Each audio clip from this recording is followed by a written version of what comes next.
喺瑜伽嘅修行中，好似係哈達瑜伽、克里亞以及冥想，大家都知道對身心有好大嘅幫助。我想分享一位50幾歲嘅女性朋友嘅經歷，佢多年嚟每日穩定咁練習呢啲法門，整體生活品質非常明顯咁改善。佢幾乎冇身體上嘅疼痛，相比好多同年齡嘅朋友都有各種大小不適。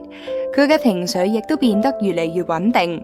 對外喺環境嘅變化影響亦都變細咗。不過最近佢嘅身體突然出現咗一啲變化，下背部開始感到僵硬，甚至到冇辦法做原本熟悉嘅哈達瑜伽練習，好似係前彎嘅動作都做唔到，亦都揾唔出明確嘅生理原因。我曾經聽講，對於有長期修行嘅人嚟講，咁樣嘅身體轉變，有時可能係靈性歷程中嘅一部分，係一種正常嘅調整或者過程。我想喺度請教大家，或者有經驗嘅前輩們，從瑜伽或者靈性嘅角度嚟睇，好似咁樣嘅現象，有可能係喺度經歷乜嘢嘅階段或者轉化呢？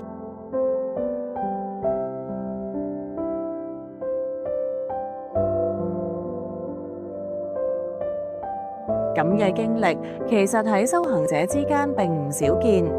特別係當練習漸漸深入，變得更加穩定嘅時候，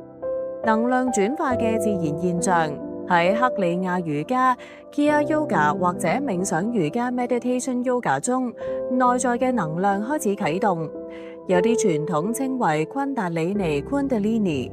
當佢穿越脈輪同能量通道嘅時候，會帶動好多層面嘅清理。有時候呢個過程可能會喺身體層面顯現出嚟，好似係下背部僵硬，或許係海底輪與腹輪喺度進行調整。呢啲區域與安全感、支持、情緒穩定度有好深嘅連結。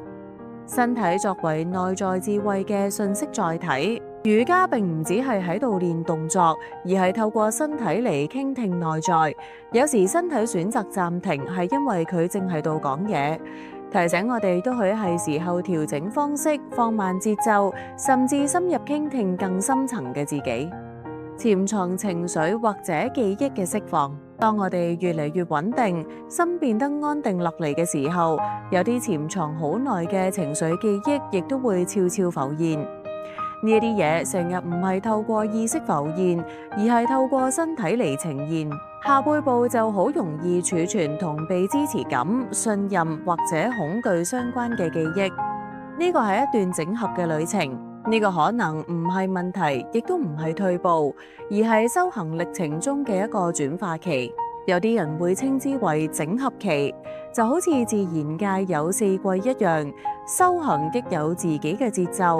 有時係外放嘅，有時係收斂嘅，看似停滯，其實內在正係醞釀新嘅變化。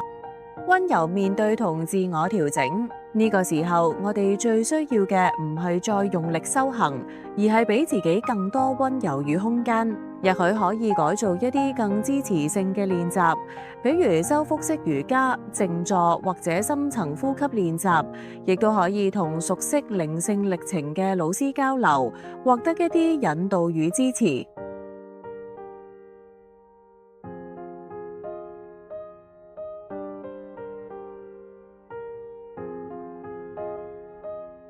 咁樣嘅變化唔見得係負面嘅。佢有可能係身體喺度幫助我哋進入下一個階段嘅轉化。我哋所講嘅修行唔只係進步同成就，亦都包括學會點樣靜落嚟，覺察內在，並善待正在蛻變嘅自己。